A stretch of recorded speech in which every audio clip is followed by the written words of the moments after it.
Qu'au début, tu es en fauteuil, tu te déplaces en fauteuil?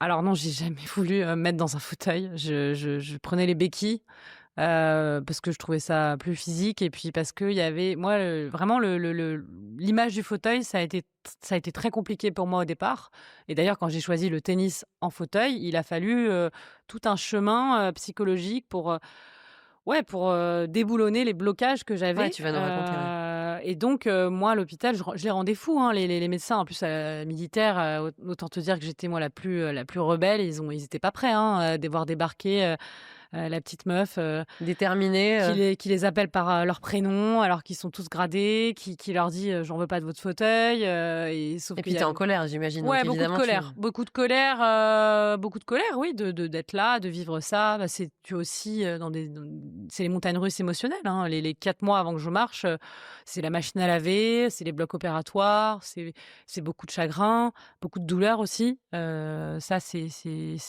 après ce qui est bien fait, c'est que le cerveau, il oublie quand même. c'est vrai? Aujourd'hui, si j'y pense, je me souviens que j'ai eu très, très, très mal, mais c'est pas ce dont je me souviens, vraiment, tu vois, spontanément donc Mais tu as mal encore? C'est-à-dire que est-ce que parce qu'on souvent on parle de membres fantômes, tu as mal encore? Tu sens des douleurs? oui, des douleurs fantômes, ça peut arriver, mais moi, je suis relativement épargnée. J'ai pas beaucoup de douleurs fantômes,